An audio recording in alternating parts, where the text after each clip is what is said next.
this up. So I present you two case studies. The first one is the Castex petition. Castex is one of our minister who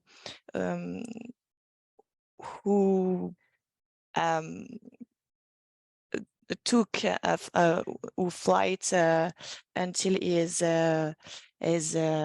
territory to vote for the presidential elections instead of making a procuration. I think I think we can say that in English. I don't know. So this behavior was shocking, and it provoked numerous reactions on the internet and in the social and in the media. Yeah, here you have some examples. And what was our strategy? It's what we call newsjacking. So we surf on a news to transform it in a petition. So we used the media buzz to put forward the message about the climate emergency, and we denounced the climate impacts of this practice and demand a policy of exemplarity from the Prime Minister. What is the key of success is gather out at the time of the launch a list of co-signatories of the petition, influential and who often speaks out of these issues. So people who already talked about that and who are already expert of that questions, so we can activate them super quickly. And yes, the primary target of the campaign was the climate activists already mobilized on the hair issue, and the secondary target, people more like the public people, people who are aware of the impact of air travel. That doesn't work. Okay, so about the start of the project without a D. So it happened very, very, very fast. So the first act, the vote was on the 10th of April and the 12th of April, so 2 days after the events. Someone asked us took up the subject and proposed to launch a petition. So we're recruiting some people who were able to do that and who cared about that. We constituted a project group on Telegram in a dedicated channel with 7 members from different organizations.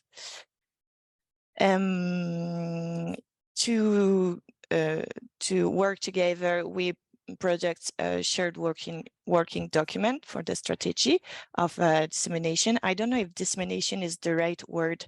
It's to communicate. Okay. And a guide with communication lines and a communication kit. Yes, to work together. The evening of the same day, we put the petition online and pre-launch. There was the pre-launch phase where we communicate to our closest circles, and then the day after, we had the official launch with a tweet storm with the people we already engaged with us. We've 1,500 more tweet with the hashtag up.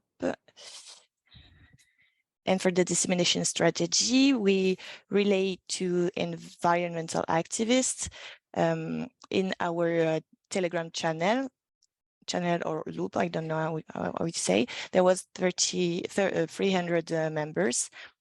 It's a channel really dedicated to aviation campaigns and activists and all people engaged in that subject. We also relate to activist circles, so our partners, organization partners. An election loop, I think, is against it's again a Telegram channel that has probably been launched for the election, presidential elections, but I'm not sure. Maybe it's WhatsApp loops. And the Greenvoice aviation petitioners, because we already have some petitions on Greenvoice on the same subjects, so aviation.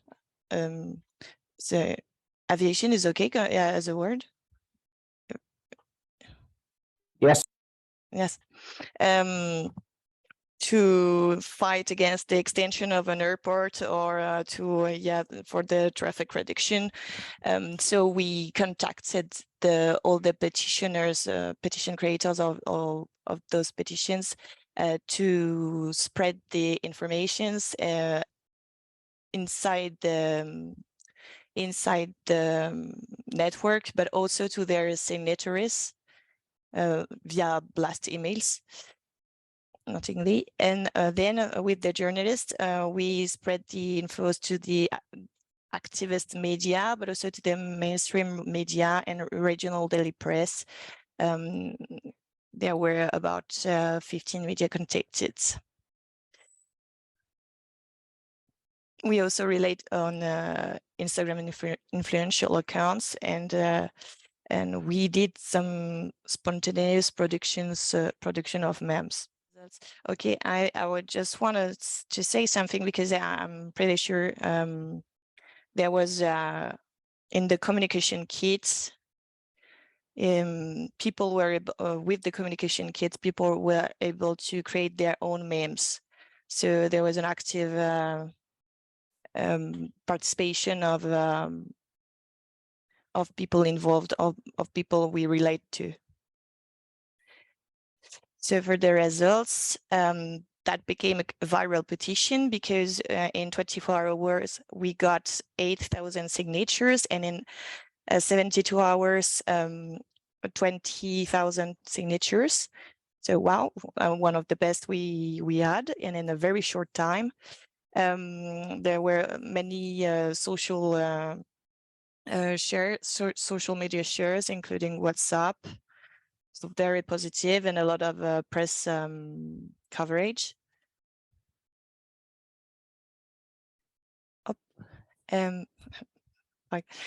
So some French. So we were able to mobilize very quickly. What were the keys of success? First, we have been able to react very quickly, create a team, and put the petition online in a few hours.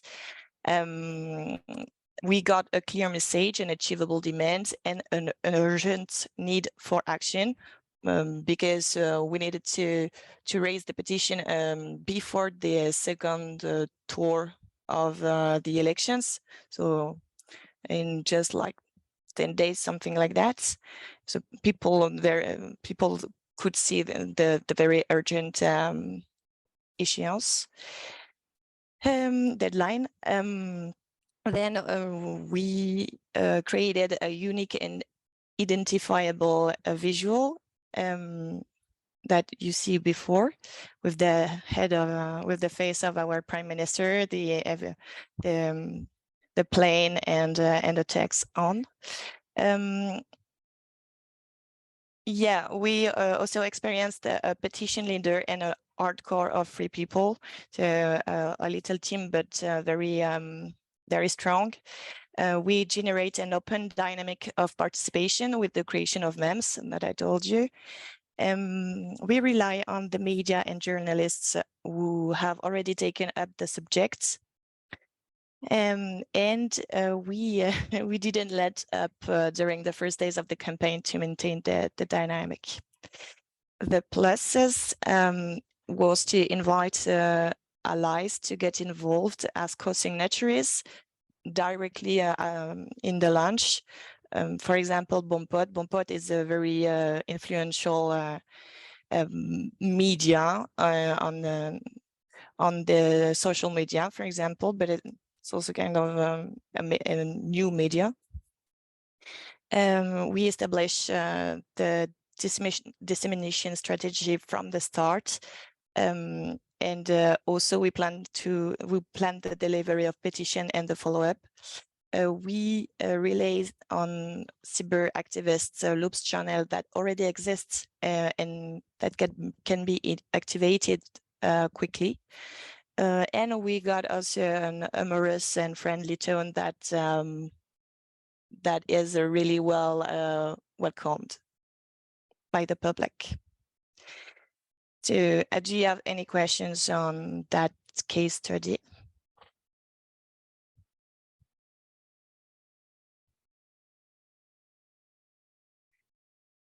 Okay, and the second, yes, Luca. Sorry, I'm gonna chop off the questions from the recording, Lucy. So the result was quite impressive. Is the petition now closed, and did you deliver it to the person? Like, was it just obviously to bring up the horrible behavior of this person? But like, yeah, what was after that? No, yes, the petition was number one. It's a petition against Air France greenwashing. This is the part of my presentation who is a mess. So the context is that Air France offered an environment option that can be applied in several ways. So proposal of a reforestation, or contribute to the development or sustainable fuels, or a mix of both. But the problem is that it's just greenwashing. I mean, that will not clean all the emissions you produce when you take a plane. So yes, so we got a person who launched a petition against the Air France greenwashing, and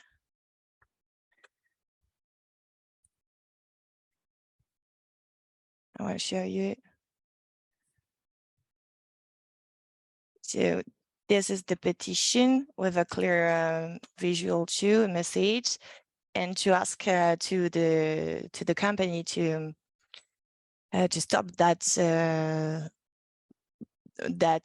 lying mentions on the sites, and that went as a success story too. Sorry, the Zoom. How we did it? So we put up, we created a communication kit, share with partner associations. So we had a base of people to talk to, and after 6,067 receipts. When we got more than 6,000 signatories, the petitioner asked to his signatories, so to the signers, sorry, to report and complain with a tutorial that he created to signal the environmental option of Air France. But the first call to action was really simple, but maybe engaging for people, and to complain about Air France officially. And the other one was maybe easier because the communication kit is again something like you got some pre-registered messages for Twitter, for social media, for example, and you can create memes and visuals, but it's really two different things. It's maybe less engaging, the second one, but it needs time and creativity if you want to do something like that as a signer. That I know is it's a really different story, because actually the Air France actually the company Air France said that they will suppress the mention just when the petition had like 6,000 signers. Why? Because it's because of the press coverage, and there was not only just articles, but really a reportage, a whole reportage from like 1 hour and a half in the disseminated on the public TV channel, really with a larger audience.